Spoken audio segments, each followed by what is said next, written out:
അരങ്ങിൽ ആട്ടവിളക്കിൻ തിരിതെളിഞ്ഞു. മേളപ്പദങ്ങൾ കാതുകളിൽ താളമായി. പുതിയ ഒരു കലാരൂപത്തിന്റെ ഉദയമായിരുന്നു അത്. കഥകളി എന്ന കേരളത്തിന്റെ പൈതൃക കലയുടെ ജനനം.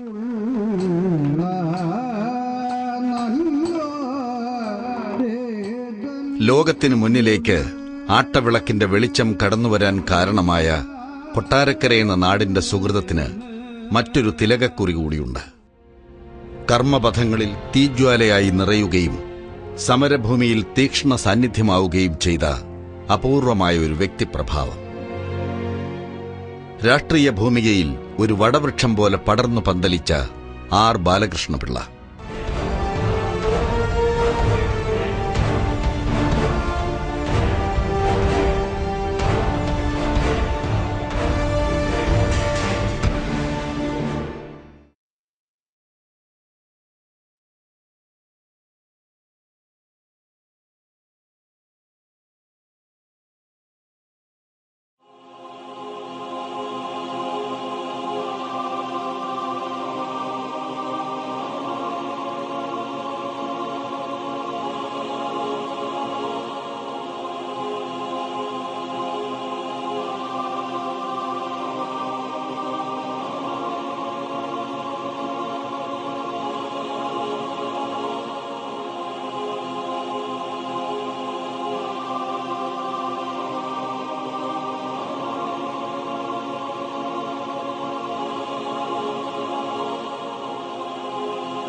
ശ്രീ ആർ ബാലകൃഷ്ണപിള്ള കേരള രാഷ്ട്രീയത്തിലെ ഏറ്റവും ശ്രദ്ധേയനായ ഒരു നേതാവാണ്.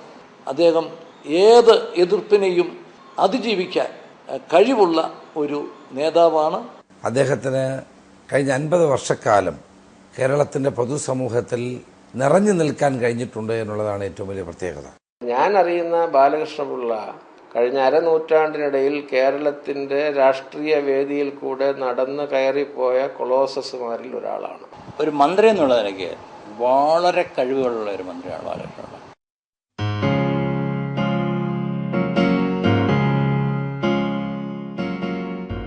കഥകളി ജന്മനാടായ കൊട്ടാരക്കരയിൽ നിന്നും കലാപ്രേമികളുടെ മനസ്സിലേക്ക് കുടിയേറി. ആർ ബാലകൃഷ്ണപിള്ളയും നടന്നുകയറിയത് ജനമനസ്സുകളിലേക്കായിരുന്നു. അതിന് അദ്ദേഹത്തിന് കൂട്ട് ആദർശശുദ്ധിയും ജനസേവനത്തിനുള്ള ഇച്ഛാശക്തിയും മാത്രമായിരുന്നു. കേരള രാഷ്ട്രീയ ചരിത്രത്തിൽ ഇടം നേടിയ പ്രഗത്ഭമതികളായ നേതാക്കന്മാരുടെ പേരുകൾക്കൊപ്പമാണ് ആർ ബാലകൃഷ്ണപിള്ളയുടെ പേരും. ആ ജീവിതം കേരള രാഷ്ട്രീയത്തിന്റെ കഴിഞ്ഞ അരനൂറ്റാണ്ടിന്റെ ചരിത്രം കൂടിയാണ്.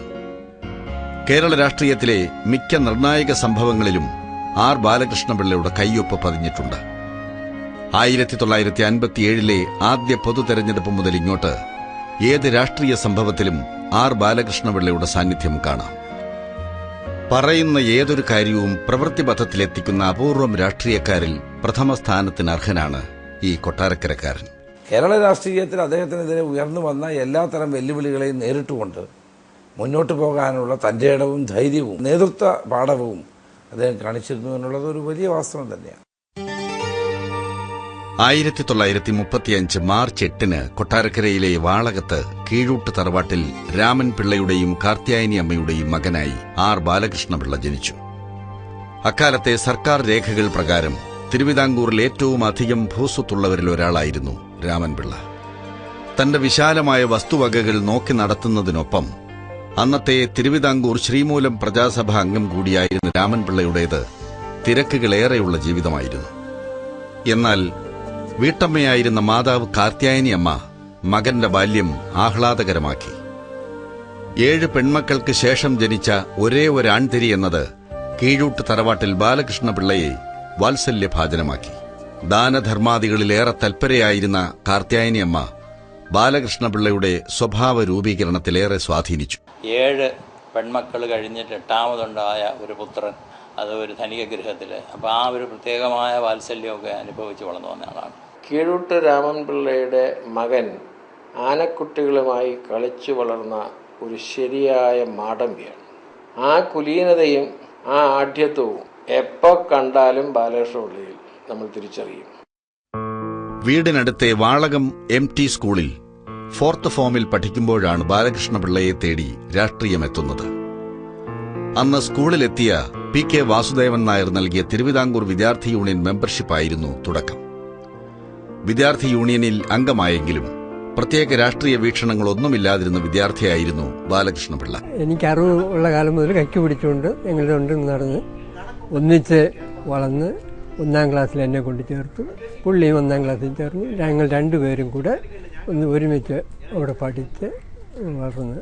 സാറിന് പള്ളിക്കൂടത്തിൽ ആഹാരം കൊണ്ടുവരുമ്പോൾ അതിൽ എനിക്കും കൂടെ ഭക്ഷണം കൊടുത്തയക്കും. അങ്ങനെ ഞങ്ങൾ രണ്ടുപേരും കൂടെ ഭക്ഷണവും കഴിച്ച് കൈക്ക് പിടിച്ച് ഒരുമിച്ച് വളർന്ന് വന്നതാണ്.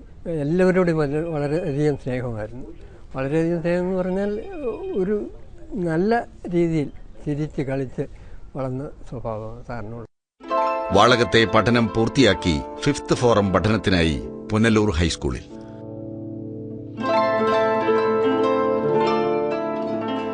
പുനലൂരിലെ പഠനകാലത്ത് പുനലൂർ പേപ്പർ മിൽ തൊഴിലാളി നേതാവായിരുന്ന CO മാത്യു എന്ന കമ്മ്യൂണിസ്റ്റുകാരൻ പോലീസിന്റെ കിരാതമർദ്ദനത്തിനിരയാകുന്നത് നേരിൽ കാണേണ്ടി വന്നത് ബാലകൃഷ്ണപിള്ളയെ മാറ്റിമറിച്ചു. സാധാരണക്കാരായ തൊഴിലാളികളുടെ അവകാശങ്ങൾക്കു വേണ്ടി പോലീസിന്റെ ക്രൂരമർദ്ദനത്തിലും പതറാതെ നിന്ന ആ കമ്മ്യൂണിസ്റ്റുകാരൻ ബാലകൃഷ്ണപിള്ള എന്ന വിദ്യാർത്ഥിയെ ഒരു കമ്മ്യൂണിസ്റ്റുകാരനാക്കി മാറ്റുകയായിരുന്നു. അതൊരു തീപ്പൊരിയായിരുന്നു. നാടിന്റെ ഉന്നമനത്തിനു വേണ്ടിയുള്ള പോരാട്ടത്തിൽ ഈ തീപ്പൊരി പിന്നീട് അങ്ങോട്ട് കെടാതെ നിന്നു. ഒട്ടേറെ സമരമുഖങ്ങളിൽ കാലിടറാതെ ചങ്കുറപ്പോടെ നിൽക്കാൻ ബാലകൃഷ്ണപിള്ളയ്ക്ക് കൂട്ട് ഈ തീപ്പൊരിയായിരുന്നു. ചരിത്രമുറങ്ങുന്ന തിരുവനന്തപുരം, അനന്തപത്മനാഭസ്വാമിയുടെ മണ്ണ്, ഈ തലസ്ഥാന വീഥികൾ സാക്ഷ്യം വഹിച്ച സംഭവങ്ങൾ കേരള ജനതയുടെ ജീവിതത്തിലും പ്രതിഫലിച്ചു. രാജഭരണ നാളുകളിലെ കുളമ്പടി ഒച്ചകളും ജനാധിപത്യത്തിന്റെ ആഹ്ലാദാരവങ്ങളും ഇഴപിരിഞ്ഞു കിടക്കുന്ന ഈ വഴിത്താരയിലേക്ക് MG കോളേജിലെ ഇന്റർമീഡിയറ്റ് വിദ്യാർത്ഥിയായാണ് ബാലകൃഷ്ണപിള്ള കടന്നുവരുന്നത്. കോളേജിലെ വിദ്യാർത്ഥി യൂണിയൻ പ്രവർത്തനങ്ങളിൽ ബാലകൃഷ്ണപിള്ളയും സജീവമായി. 1952 ജൂൺ മാസത്തിൽ തിരുവനന്തപുരത്ത് അന്നുണ്ടായിരുന്ന ഇന്റർമീഡിയറ്റ് എന്ന കോഴ്സിന് പഠിക്കാനായിട്ട് ഞങ്ങൾ രണ്ടുപേരും വന്നു. ഞങ്ങൾ രണ്ടുപേരും ഒരു ഹോസ്റ്റലിൽ തന്നെ താമസമാക്കി. അടുത്തടുത്തുള്ള മുറികളിലാണ് താമസിച്ചിരുന്നത്. ആ കാലം മുതലാണ് ഞങ്ങൾ തമ്മിൽ പരിചയപ്പെടാനിടയായത്. ഞങ്ങൾ ഒന്നിച്ചൊരു ഹോസ്റ്റലിൽ താമസിക്കുമ്പോൾ യഥാർത്ഥത്തിൽ ഞാൻ തൈക്കാടുള്ള ഗവൺമെൻറ് ആർട്സ് കോളേജിലും അദ്ദേഹം കേശവദാസപുരത്ത് മഹാത്മാഗാന്ധി കോളേജിലുമാണ് ഇന്റർമീഡിയറ്റ് പഠിച്ചത്. പക്ഷെ അതിനുശേഷം BSc ലെവൽ, ഞാൻ BSc, അദ്ദേഹം BA ആയിരുന്നു. ഞങ്ങൾ യൂണിവേഴ്സിറ്റി കോളേജിലാണ് പഠിച്ചത്. ഐതിഹാസിക പ്രശസ്തമായ യൂണിവേഴ്സിറ്റി കോളേജിലേക്ക് ബിരുദ വിദ്യാർത്ഥിയായി എത്തുന്നതോടെയാണ് അക്ഷരാർത്ഥത്തിൽ രാഷ്ട്രീയ ഭൂമികയിലേക്ക് RB പിള്ള പ്രവേശിക്കുന്നത്. വിജ്ഞാനത്തിന്റെ കേദാരമായ യൂണിവേഴ്സിറ്റി കോളേജ് ക്യാമ്പസിൽ രാഷ്ട്രീയത്തിന്റെ കാറ്റ് വീശി നിന്നിരുന്നു. ഒരു കൈപ്പാടകലെയുള്ള ഭരണസിരാകേന്ദ്രത്തിലെ അലയൊലികൾ യൂണിവേഴ്സിറ്റി കോളേജിലേക്കാണ് ആദ്യമെത്തിയിരുന്നത്. യൂണിവേഴ്സിറ്റി കോളേജിലെത്തിയതോടെ ബാലകൃഷ്ണപിള്ള ഒരു സജീവ പൊതുപ്രവർത്തകനായി മാറുകയായിരുന്നു. കമ്മ്യൂണിസ്റ്റ് പാർട്ടിയുടെ നിരോധനം പിൻവലിച്ചതിനെ തുടർന്ന് അപ്പോഴേക്കും വിദ്യാർത്ഥി യൂണിയൻ സ്റ്റുഡൻസ് ഫെഡറേഷനായി രൂപം മാറിയിരുന്നു. യൂണിവേഴ്സിറ്റി കോളേജിലെ ആദ്യകാല SF നേതാക്കളിൽ ഒരാളായി ബാലകൃഷ്ണപിള്ള. യൂണിവേഴ്സിറ്റി കോളേജിന്റെ ഇടനാഴികളിൽ പാറിയ ചെങ്കൊടി ആദ്യം കൈകളിലേന്തിയവരിൽ ഒരാൾ ഇന്നത്തെ കേരള കോൺഗ്രസ് നേതാവ് ബാലകൃഷ്ണപിള്ള ആയിരുന്നു എന്നത് രാഷ്ട്രീയ വിദ്യാർത്ഥികളിൽ ഏറെ കൗതുകമുണർത്തുന്ന വസ്തുതയാണ്. അദ്ദേഹത്തിന് അന്ന് രാഷ്ട്രീയ പ്രവർത്തനമൊക്കെ ഉണ്ട്. അദ്ദേഹം സ്റ്റുഡൻസ് ഫെഡറേഷന്റെ ഒരാളായിരുന്നു അന്നത്തെ കാലത്ത്. നല്ല ഒരു വാക്ചാതുര്യം ബാലകൃഷ്ണപിള്ളയ്ക്ക് അക്കാലത്തുണ്ട്. ശരിക്കും പറഞ്ഞാൽ SFIയിലൊക്കെ പൊങ്ങി വരാനുള്ള ഒരു പ്രധാന കാരണം അദ്ദേഹത്തിന്റെ വാക്ചാതുര്യമാണ്. യൂണിവേഴ്സിറ്റി കോളേജിലെ പഠനത്തിന് ശേഷം നിയമപഠനത്തിനായി എറണാകുളം ലോ കോളേജിലെത്തിയെങ്കിലും രാഷ്ട്രീയം ബാലകൃഷ്ണപിള്ളയെ തിരികെ വിളിച്ചു.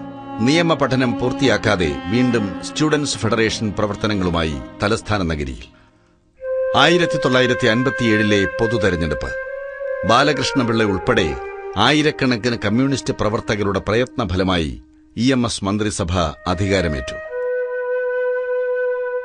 ബാലകൃഷ്ണപിള്ളയെപ്പോലെ ഒരു യുവ കമ്മ്യൂണിസ്റ്റിന്റെ സങ്കല്പത്തിന് നേർ വിപരീതമായിരുന്നു ആദ്യ കമ്മ്യൂണിസ്റ്റ് ഗവൺമെന്റിന്റെ പ്രവർത്തനം.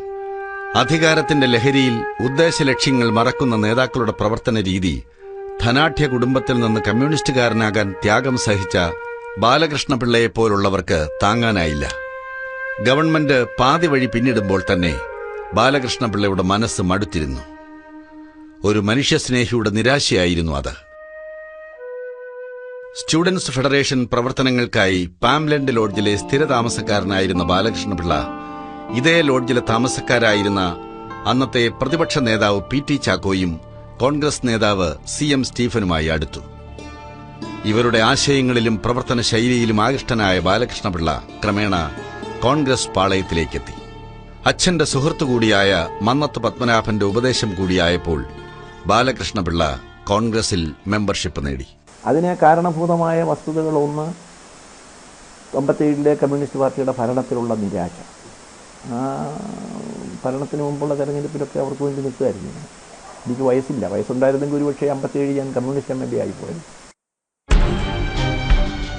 വിമോചന സമരം. കേരളം സമരത്തീയിൽ കത്തിനിന്ന കാലം. യുദ്ധഭൂമിയിലേക്ക് മന്നത്തിനൊപ്പം ബാലകൃഷ്ണപിള്ളയും അണിചേർന്നു. പ്രസംഗ പാടവവും മേധാശക്തിയും കൊണ്ട് മന്നത്തിനെ പോലും അമ്പരപ്പിച്ച ബാലകൃഷ്ണപിള്ള കോൺഗ്രസിലും ശ്രദ്ധേയനായി. R Shankar, PT Chacko, Panampilly Govinda Menon, AV Kuttimaluamma തുടങ്ങിയ അതികായർക്കൊപ്പം 21 അംഗ KPCC എക്സിക്യൂട്ടീവ് കമ്മിറ്റിയിലേക്ക് ആർ ബാലകൃഷ്ണപിള്ള തെരഞ്ഞെടുക്കപ്പെട്ടു. അതേ വർഷം തന്നെ അഖിലേന്ത്യാ കോൺഗ്രസ് കമ്മിറ്റിയിലേക്ക് കേരളത്തിൽ നിന്ന് തെരഞ്ഞെടുക്കപ്പെട്ട 8 പേരിൽ ഒരാൾ മീശ മുളയ്ക്കാത്ത ഈ 23-കാരനായിരുന്നു. അനാഗമസ് മഷ്റൂ എന്നുള്ള വാക്ക് തന്നെ കിട്ടുന്നത് അദ്ദേഹത്തിൻ്റെ പ്രസംഗത്തിൽ നിന്ന്. അതായത് മീശ ഉരുക്കാത്തവൻ എന്നാണ് ഈ അനാഗമസ് മഷ്റൂ എന്ന് പറയുന്ന വാക്കിൻ്റെ അർത്ഥം. ഒരു സംസ്കൃത വാക്കാണ്.